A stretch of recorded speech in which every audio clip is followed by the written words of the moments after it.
Saludos, soy Jesús Rivera, gerente de 104.1 FM Redentor y esto es Pensando en Voz Alta. Gracias por estar con nosotros. Pensando en Voz Alta, programa de reflexión teológica de esta tu emisora cristiana, 104.1 FM Redentor. Saludamos a todos los que nos escuchan a través del 104.1 FM Redentor en el norte, sureste y oeste de Puerto Rico, todo Puerto Rico cubierto con la frecuencia de 104.1 FM Redentor. De igual manera, saludamos a todos los que nos siguen a través de el Facebook Live de 104.1 FM Redentor, que ya comienzan a conectarse al Facebook Live de 104.1 FM Redentor para estar con nosotros compartiendo en esta linda mañana del Señor. Les saludamos con mucho cariño. Está con nosotros el equipo de Pensando en Voz Alta, doctor Samuel Sullivan, doctor Samuel Caraballo. En la mañana de hoy excusamos a la profesora Nauri Sánchez, que no puede estar con nosotros en esta mañana. Confiamos en el Señor que para la próxima semana pueda ella continuar siendo parte del equipo, del panel de Pensando en Voz Alta. Así que estamos contentos de estar nuevamente con ustedes y les recordamos que Pensando en Voz Alta es auspiciado por la Universidad Teológica del Caribe, Universidad Teológica del Caribe con recintos en St. John's, Trujillo Alto, igualmente con recintos en Dorado, programas de institutos bíblicos, grados asociados, programas de bachilleratos en arte y concentración en estudios pastorales, interpretación bíblica, educación cristiana, programa de certificados de música sacra, maestría en divinidad y la maestría en artes en ministerios cristianos, maestría en divinidad con énfasis en estudios bíblicos, doctorado en ministerio en alianza con Pentecostal Theological Seminary y PTS de Cleveland, Tennessee, ayudas económicas si cualificas, recintos en Dorado, en St. John's, Trujillo Alto. Para mayor información puede comunicarte con la gente de la Universidad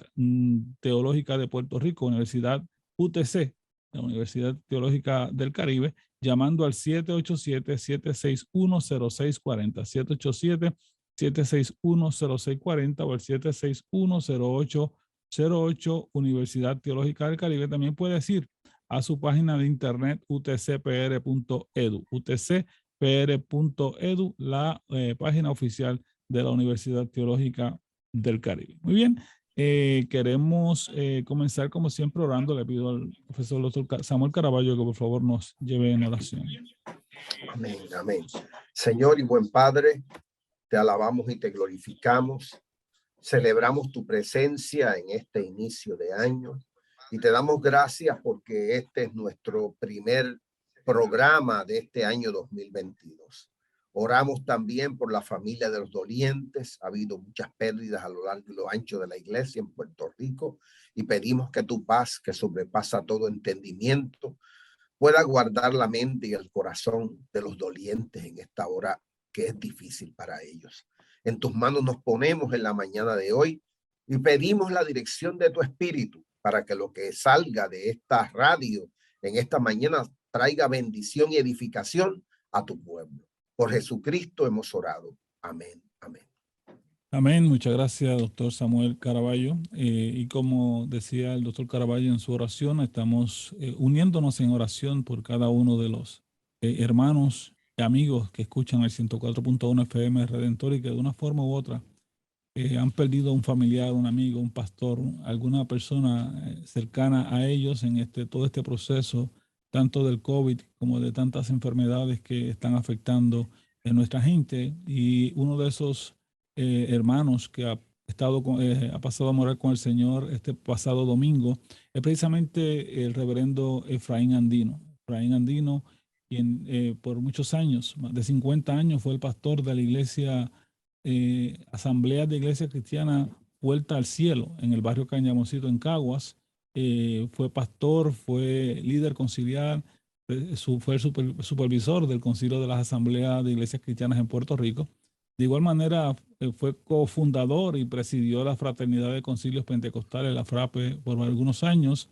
Así que un amigo, un líder pentecostal, un líder que toda la iglesia puertorriqueña, pentecostal y no pentecostal, lo amaba, lo respetaba y lo estimaba por su figura, por lo que él era, por su dinamismo, por su carisma, como era peculiar la vida del reverendo Efraín Andino. Así que enviamos palabras de condolencia, de saludos a toda su familia, a sus hijos, a su esposa y a todos los dolientes de la vida de este líder de la iglesia, el reverendo Efraín Andino, que lamentablemente por los pasados 12 años estuvo convaleciendo de una enfermedad, por eso mucha gente lo había echado de menos, pero el domingo pasó a estar con el Señor y durante el día de hoy en la funeraria Eret, después de la 1:30 de la tarde, será expuesto su cuerpo para los hermanos y amigos que quieran pasar y dar sus palabras de condolencia a la vida del reverendo Efraín Andino.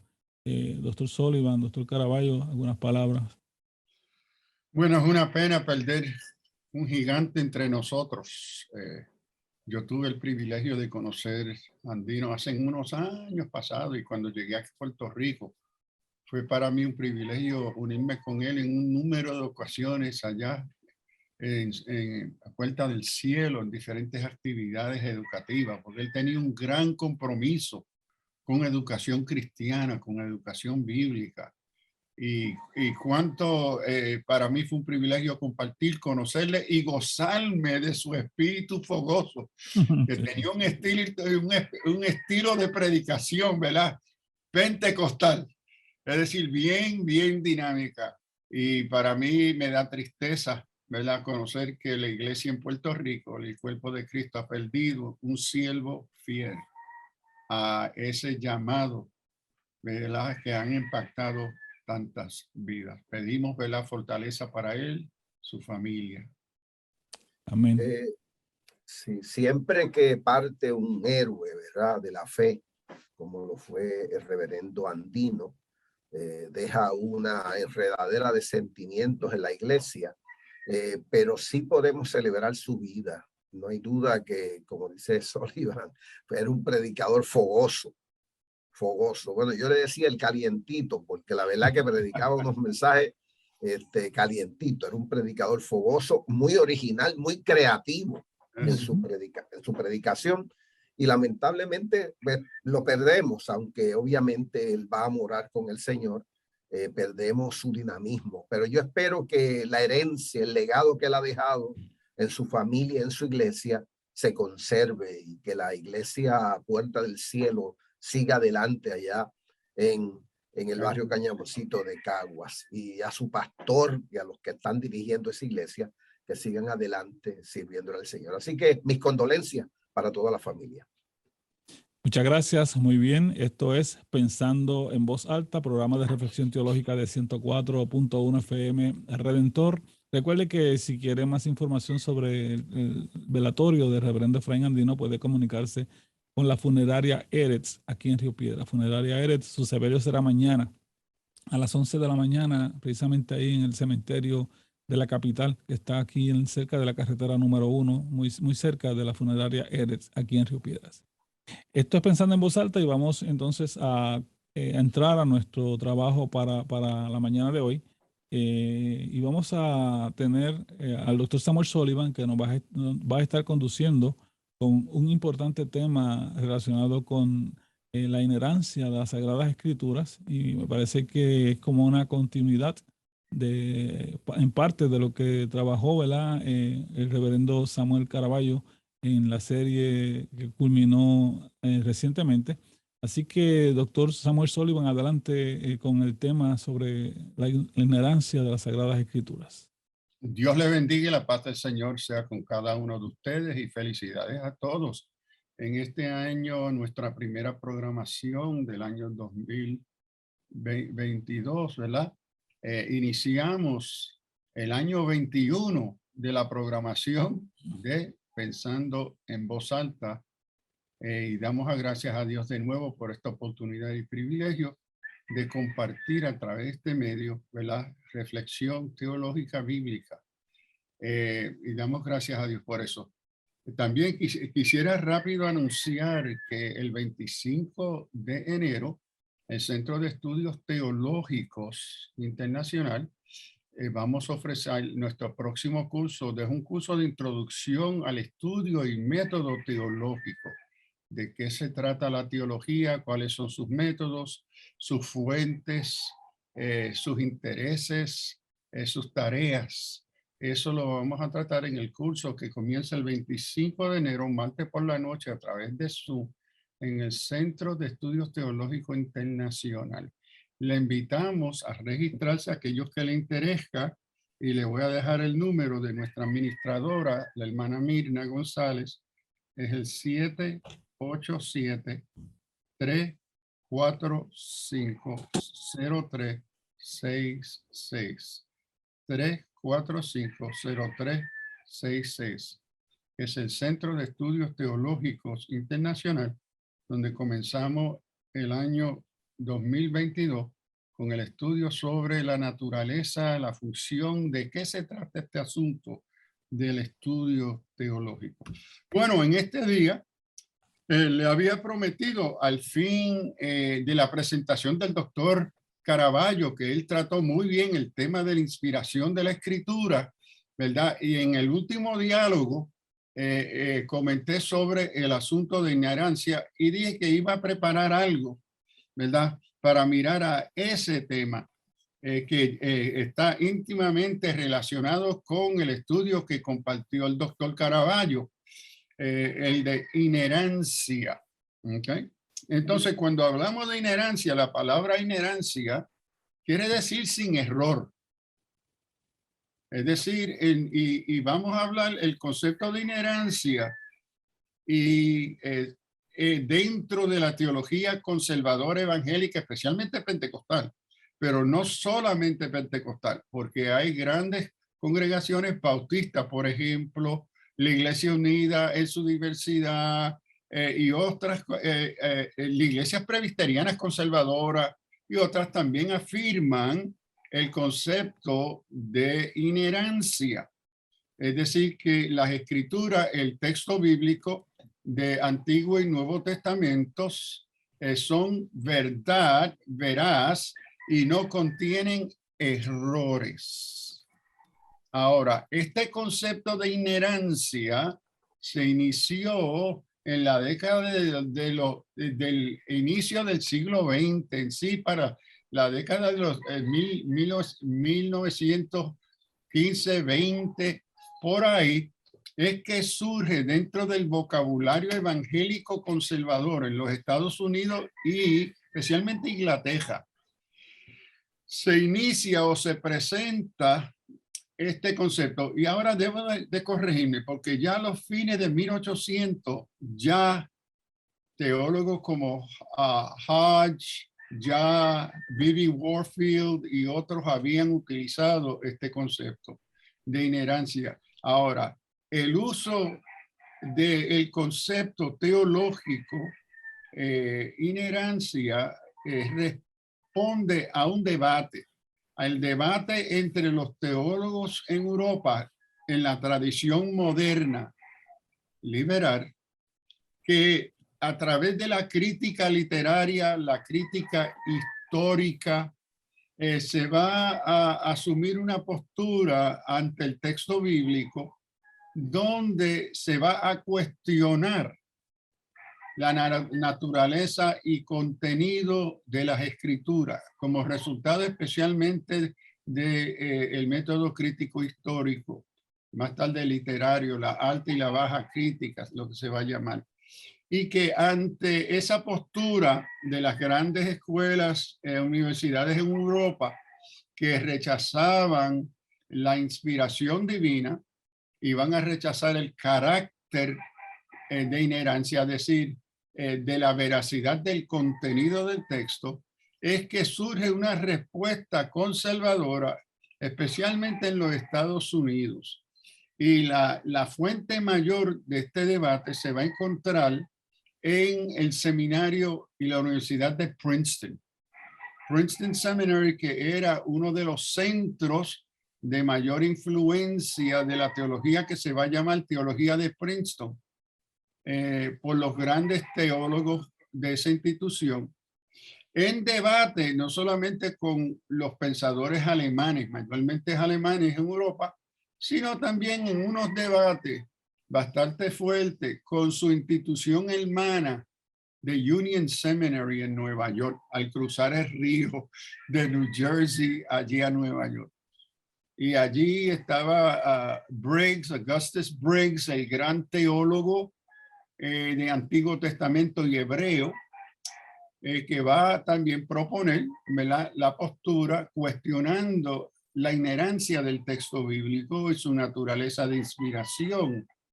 Y debo decir que ante este debate entre los teólogos de Princeton y los teólogos de Union, ¿verdad?, ante el cuestionamiento de la autoridad de la palabra, el gran biblista Briggs es presbiteriano y a él se le acusa de ser hereje y lo llevan a un tribunal de las iglesias presbiterianas, y cuando la iglesia presbiteriana declara a Briggs hereje y pide a la Facultad de Administración de Union Seminary en Nueva York, mi alma mater, que lo quiten de profesor, la junta del seminario y la facultad vota retener a Briggs y salirse de su relación con la iglesia presbiteriana.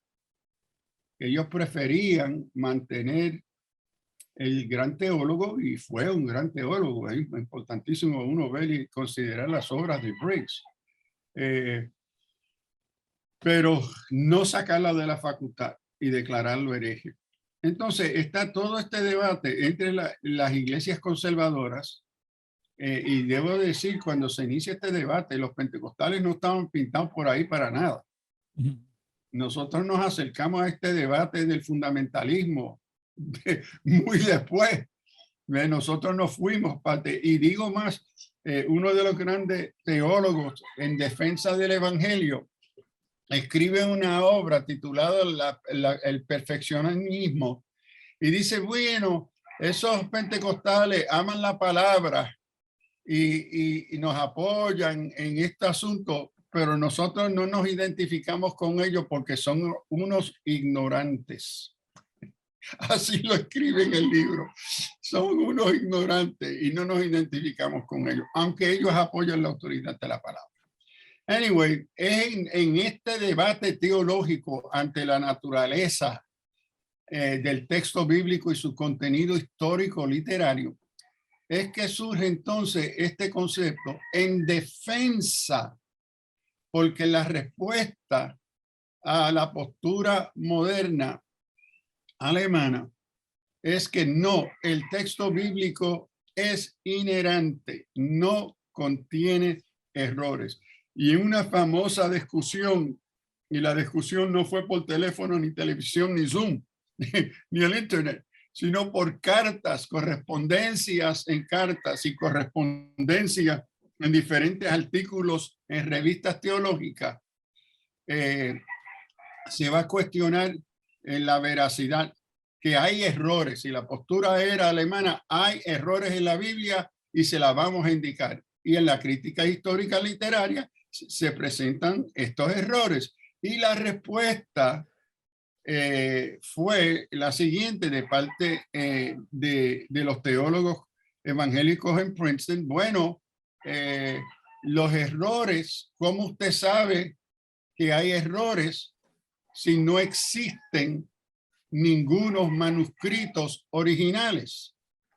¿Usted ha visto esos escritos originales? La respuesta de los alemanes fue no, nadie los ha visto. Entonces, ¿cómo ustedes van a asumir una postura de decir que contiene errores cuando ustedes nunca lo han visto en los originales?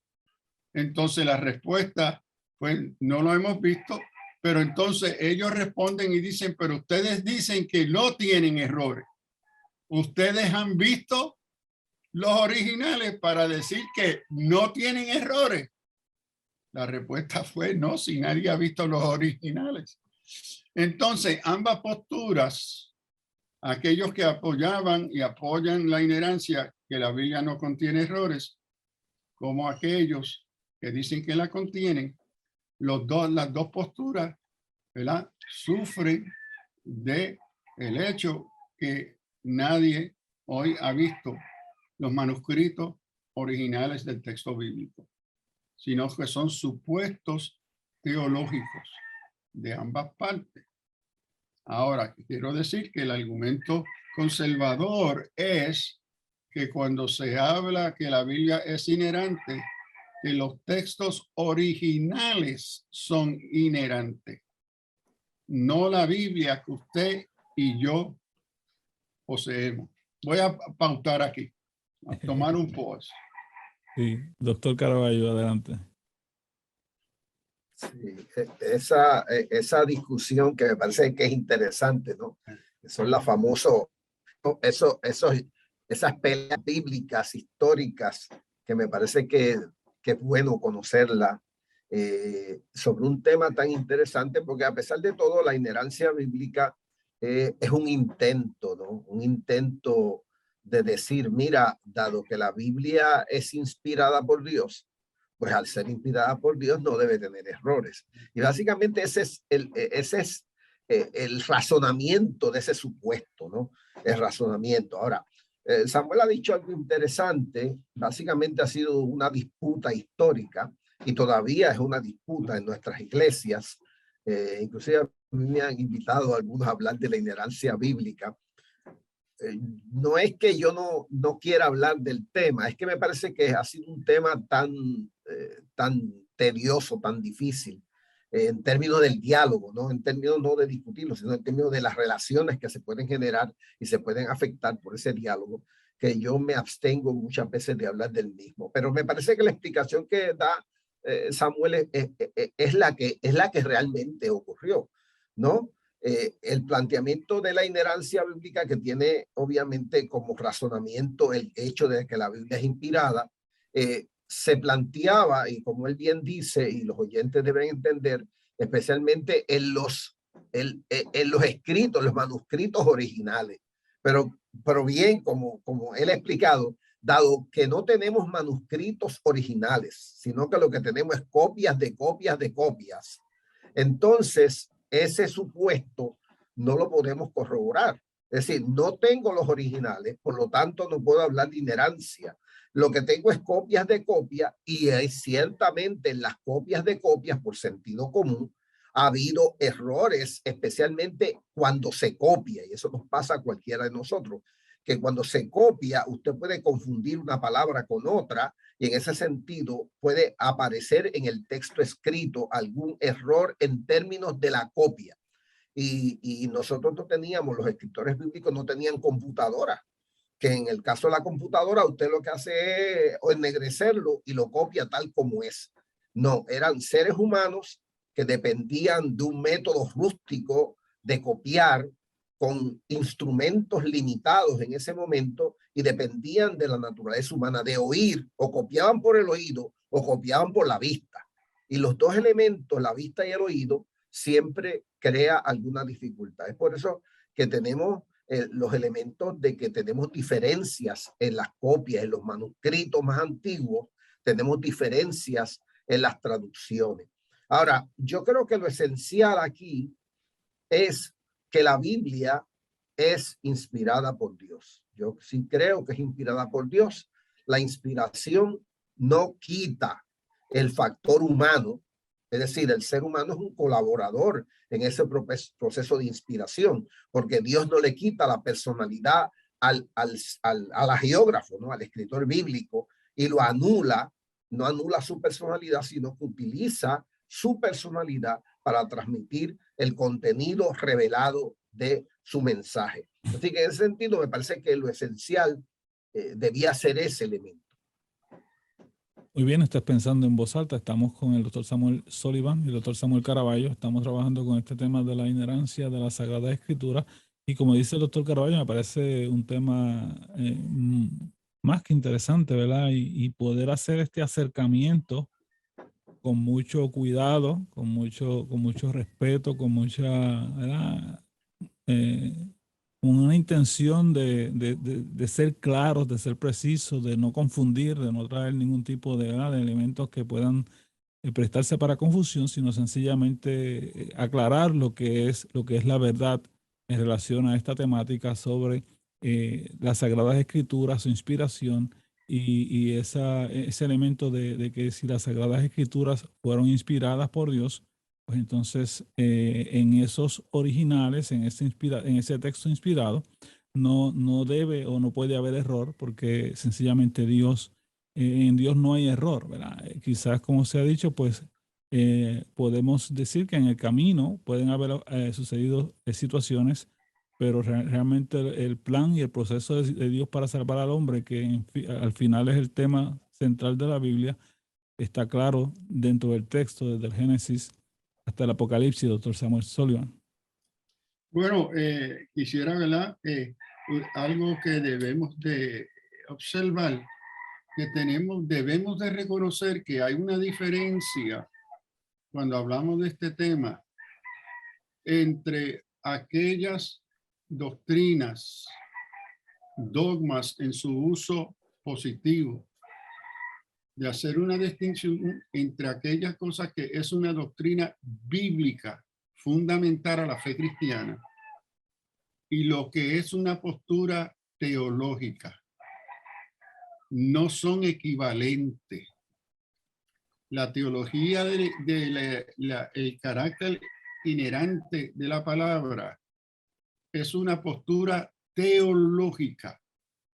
Es una interpretación de carácter de autoridad que se le reconoce y se le atribuye a las escrituras como palabra de Dios inspirada por el Espíritu Santo.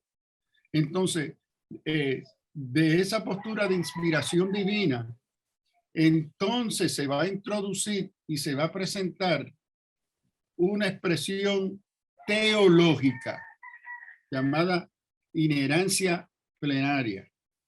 ¿Ok? Entonces, aquí tenemos que no confundir nuestra aseveración teológica como si fuese equivalente a palabra de Dios. No lo es. Ninguna interpretación y toda expresión teológica es expresión humana. No es equivalente a palabra de Dios. Entonces, aquí tenemos que tener cuidado que el teólogo procura, en este caso, defender, expresar esa defensa, lo que entiende ser la naturaleza y el carácter, la autoridad, la veracidad de la Biblia con la expresión inherente. Ahora, ¿a qué responde este asunto inherente? Vamos a ver. Lo otro debemos de saber, como también Samuel planteó, y es que hoy todavía se producen Biblias inherentes. Biblias con error. Por ejemplo, hace unos 2 o 3 años voy y compro la nueva edición de la Biblia Jerusalén, ¿ok? Que es una de mis Biblias importantes de estudio. Y así estoy en mi oficina en la universidad y de forma al azar abro la Biblia y abro a Lucas 2 y me pongo a leer. Y ¿con qué me encuentro? Por coincidencia, con un error. Dice, ella siendo de larga edad, es decir, de ser anciana, ¿verdad? No tuvo hijo, o tuvo hijo porque era estéril. Déjenme buscar hablando la contradicción en el texto, que ella, porque era estéril, tuvo hijo. Ahora yo dije, espérate, si ella es estéril o anciana, siendo avanzada en edad, ¿verdad? Tuvo hijo, aquí hay una contradicción. Y entonces cuando busco la edición original de la Biblia Jerusalén, en la nueva impresión se le quedó el no tenía hijos. Y yo digo, pero espérate, entonces busco una lupa y se la pongo al texto y observo que a donde exactamente tenía que caer el no tenía hijo, el no, parece que en la imprenta cayó una pajita en el lugar que tocaba el no y el no apareció. Entonces yo dije, yo tengo una Biblia aquí equivocada porque dice que ella no tuvo hijo, que tuvo hijo. Pero de la forma que el texto lo expresa sería una contradicción. Entonces hoy tenemos texto, aunque tenemos computadoras, aunque tenemos máquinas de photocopy, todavía se dan nuevos tipos de errores en los textos cuando se imprimen. Entonces, hoy, cuando en la tradición evangélica hablamos del texto inerrante, hay distintas interpretaciones que se han dado a este concepto. Típicamente se cree que hay solamente una forma de interpretar inerrancia dentro de nosotros los pentecostales y los evangélicos. No. Vamos a ver en el estudio que hay varias posturas y todas son conservadoras, pero distintas. Y entre ellas, la primera postura clásica histórica fue la inerrancia absoluta. Esa fue la postura que asumió Warfield, Hodges, y otros en esa comunidad evangélica norteamericana y especialmente en lo evangélico en Inglaterra. Y cuando se habla de una inerrancia absoluta, mire lo que se está afirmando, que la Biblia contiene detalles históricos y científicos que son totalmente verdad. En esta postura, que fue la original, que Machen en Princeton, que más tarde va a fundar el seminario en Filadelfia. Entonces, estos grandes teólogos de Princeton van a asumir la postura que todo lo que la Biblia trata en detalles históricos y científicos son verdad. Que el texto bíblico se entendía ser también de una naturaleza científica y veraz histórica. Ahora, como han dicho Jesús y Samuel, esto parte de la premisa que Dios, siendo Dios perfecto y santo, en la fuente de toda verdad, él no puede cometer un error o transmitir una mentira. Y basada en esa premisa, entonces, entre los reclamos y las críticas que los pensadores alemanes hacen en relación a la naturaleza científica y la naturaleza histórica del texto, que la cuestionan y la rechazan, entonces ellos dicen, entonces ustedes están rechazando la veracidad de Dios mismo. Pero esta es la primera postura, absoluta. Todo lo que la Biblia dice y registra fueron eventos históricos, no mitos, no metáforas, no cuentos de hadas, sino históricos.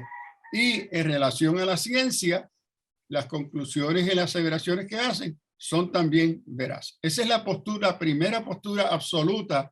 Y vamos a ver más adelante que hay 6 o 7 más, porque esto se va a ir cambiando a través de los años dentro de la teología evangélica conservadora. Aquí no estamos hablando ahora de interpretaciones liberales sobre la inerrancia. Estamos hablando casi principalmente de posturas conservadoras. Estás pensando en voz alta. Gracias por estar con nosotros. Doctor Samuel Sullivan, hay alguien en el chat de Facebook que dice que le gusta escuchar ese gallo que se escucha ahí. Hay un gallo ahí. De fondo en la presentación del doctor Samuel Sullivan allá en Guaraguao. Me levanta tempranito en la mañana y tengo un gallo que casi todas las noches, entre 11 y 20 y 12 de la noche, sale a cantar. Lo tengo ya por el reloj. Ya digo, es tiempo de yo irme a dormir, el gallo está cantando. Esa es Ana C. Caraballo, la que está escribiendo esa. Elisis Rodríguez dice, Dios les bendiga, palabra de sabiduría, la Biblia es la sabiduría y conocimiento de todo ser humano. Así que adelante, doctor Samuel Caraballo. No, Bueno, seguimos escuchando a Sullivan con estas posturas de la inerancia, porque es bueno saber que la inerancia no ha sido fija, la postura de la inerancia, sino que ha cambiado. Claro, ha habido factores, ¿no? Y por eso es importante el diálogo, la discusión, el tener experiencias de conversación, ¿no? De diferentes teólogos, para uno ir ajustando los lentes desde un absoluto, va a ir ajustándose hasta una postura que posiblemente la postura que Samuel va a discutir sobre nuestra postura moderna sobre la inerancia. Así que seguimos escuchando a Samuel. Y que el debate, es importante entender el contexto histórico, porque las aseveraciones teológicas responsables tienden a ser un fruto de un largo diálogo dentro de su contexto histórico, cultural, político, social. El debate y el diálogo teológico es interdisciplinario y multidisciplinario. Es dinámico. ¿Ve? Y entonces, para apreciar este desarrollo, necesitamos ponerlo en su contexto histórico, teológico, político, filosófico. Y también debo decirle que una de mis sorpresas a través de los años de mi estudio, que me tocó ante este tema, yo siendo estudiante en Union, el lugar madre de este debate americano sobre inerancia. Ahí fue que yo estudié por años y años. Me fui a leer al profesor que acusaron de ser hereje, Augustus J. Briggs, gran teólogo del Antiguo Testamento. Y yo dije, espérate, déjame ponerme a leer por qué acusaron a este hombre de ser, ¿verdad?, uno que rechazaba la autoridad de la palabra, ¿ve?, y que fue la voz cantante contra la inerancia. Y cuando me comienzo a leer la obra maestra de él sobre este tema, yo digo, pero espérate, si él suena como uno de nosotros, entonces espérate, ¿qué hay aquí que condenaron a este hombre? Porque yo como evangélico puedo apoyar mucho de lo que él está diciendo. Y lo que me ayudó a ver es el contexto histórico en donde se dio el debate y por qué. ¿Ve? Que tenemos que apreciar y entender cuáles eran los vientos, el ambiente en que esto se estaba dando y cuáles eran esos factores de su época. ¿Ve? Que el lector hoy de esas mismas obras, por lo menos mi lectura de ellos fue muy, yo digo, pero espérate, yo puedo estar en acuerdo con mucho de lo que dice Augustus Briggs.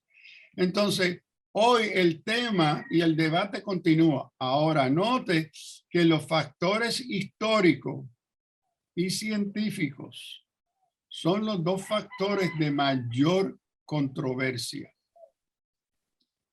Porque cuando, por ejemplo, uno lee a Briggs, él afirma la fuente de la palabra de Dios mismo.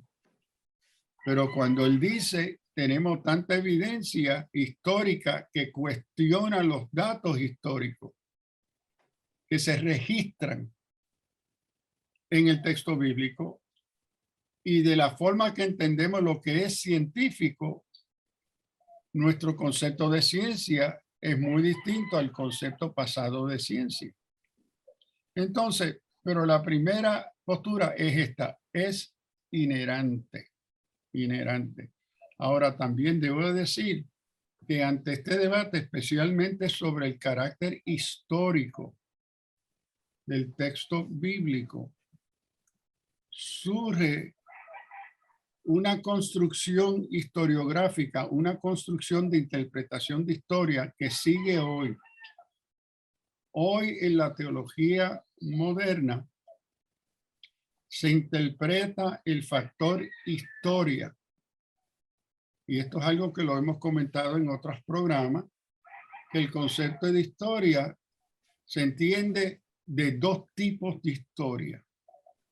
Está el history, que es historia basada en la razón, en la evidencia empírica.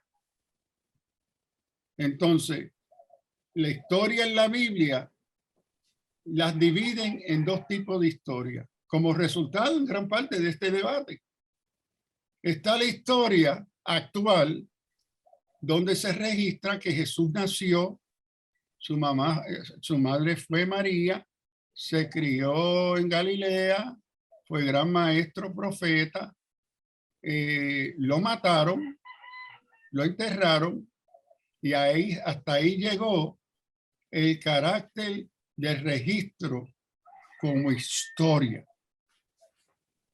Pero entonces dicen, hay otro tipo de historia en el texto bíblico. Ese tipo no es history, no es historia, es Geschichte, es mito, cuento de hada, metáfora. Pero es un cuento de hada o mito sagrado, Heilsgeschichte, es sagrado. Entonces, cuando se mira el texto bíblico que Jesús nació en Belén, sí, pero fue de una virgen. Jesús fue hijo de María, sí. Jesús fue un gran maestro y profeta, sí. Jesús murió, sí. Hizo milagros. La interpretación de historia dice que no hizo milagros, porque los milagros son contrarios a la razón. Jesús muere, sí. Jesús resucita. La interpretación de historia dice que no. ¿Por qué? Porque la resurrección es una expresión mitológica de milagros. Entonces, por eso se le llama Heilsgeschichte, historia de salvación, porque es mitológica. Que ascendió a los cielos. No. Eso también es mitológico. No ocurrió porque él estaba muerto. Que volverá en carne, tampoco. Entonces se establecen estos dos tipos de interpretación de la historia, la naturaleza de la historia en el texto bíblico. Esto continúa hoy. Entonces, hoy la interpretación evangélica es que todos los eventos que se registran y se tratan como historia no son mitos, no son cuentos de hada, sino que son en sí historia porque no se limiten por el supuesto de la razón. Y vamos a ver que uno de los grandes cambios hoy ante este tema, que los mismos racionalistas liberales que afirmaban la verdad histórica en base a la razón, hoy son altamente cuestionados. Porque hoy en el pensamiento postmoderno se cuestiona la racionalidad como un criterio. La palabra que quiero es una meta narrativa, es decir, universal aceptada de la razón. Hoy se cuestiona esa postura absoluta de la razón. Y esto entonces se va a aplicar también hoy al texto bíblico. Entonces hoy todavía sigue esta diferencia entre aquello en el texto bíblico que se reconoce como un hecho histórico. Jesús nació, Jesús vivió en el primer siglo, a Jesús lo crucificaron, eso es historia. Pero el hecho que haya hecho milagro y que resucitó, en la teología moderna se le pone como mito. Pero en esta postura absoluta, todo lo que se registra en la Biblia son hechos históricos y todo lo que registra como un elemento científico también lo es. Ahora vamos a pasarnos a la segunda postura, porque ante el debate, y el debate que se dio fue entre los mismos evangélicos conservadores. La segunda postura surge que es inherencia completa. Doctor Sullivan, no sé si como estamos cortos de tiempo, quizás podamos entonces ir con esa postura para la próxima semana. No sé si el doctor Caraballo tiene algunas palabras de reacción finales para este tema que el doctor Sullivan ha introducido en la mañana de hoy. Sí, hace mucho tiempo yo tuve la oportunidad de leer un poquito, aunque el tema de la inherencia, con toda honestidad, yo lo considero no de mucha relevancia dentro de la autoridad bíblica, pero leí un escritor, Daniel Fuller, que presenta esa posición que Samuel, la tercera posición, que es la que yo estoy esperando que llegue para discutirla, especialmente la inherencia limitada. esa posición, a mí me gustaría discutirla porque me parece que es parte de ese avance que tuvo el movimiento conservador frente al debate. Me parece que pudieron llegar quizás a posturas un poco más, más aceptables que la inicial, ¿no? Que la inicial, que fue esa postura tan radical. Lo que quiero decir también es que esto de los debates es sumamente importante, por eso es que la gente no tiene que tener miedo de debatir, porque en el debate y en el diálogo serio, ¿verdad? Y comunitario, se llega, uno va afirmando, bajando los puntos, llegando a los puntos donde el espíritu nos quiere llevar, y muchas veces nos lleva a estos debates a entender de manera mucho más completa algunos asuntos. Eso pasa no solamente en el mundo conservador, que es el planteamiento que está haciendo Sullivan, sino en el mundo liberal. Por ejemplo, este concepto de mito, que los extremos obviamente del movimiento liberal era a plantear que el milagro es un mito, a plantear que el lenguaje que se usa para explicar el milagro es lenguaje mitológico, pero el milagro no es un mito, fue un hecho real, pero que al explicarlo en el lenguaje literario se usa un lenguaje mitológico. O sea, estos conceptos que se van reinterpretando a través de la discusión, a mí me parece que es medular dentro de la iglesia también. Hay muchas enseñanzas que requieren el debate, no a las posturas absolutas de exclusión, sino posturas de debate, de diálogo, para que de alguna manera el espíritu nos vaya llevando a una postura, yo creo que más balanceada, más equilibrada, que me parece a mí que es la palabra, llegar a posturas de equilibrio. Y a mí me parece que esto que nos estamos hablando hoy, me parece importante como proceso del espíritu para llevarnos al equilibrio.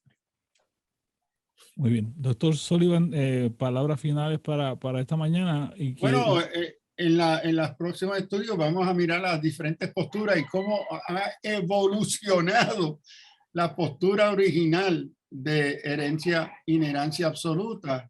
Y típicamente porque no atendemos al diálogo continuo de la teología dentro de nuestras propias comunidades evangélicas, creemos o los convertimos en declaraciones absolutas eternas.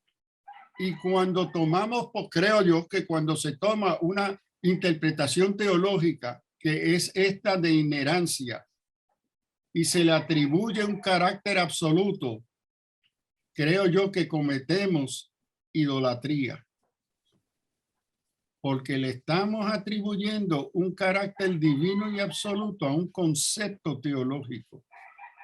Los conceptos teológicos son importantísimos, pero no se deben nunca atribuirle una autoridad absoluta.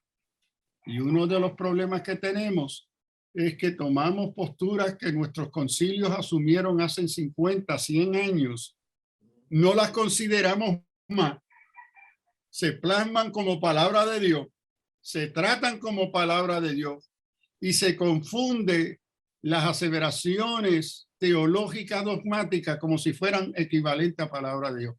Eso para mí es idolatría. Y aquí tenemos que tener mucho cuidado.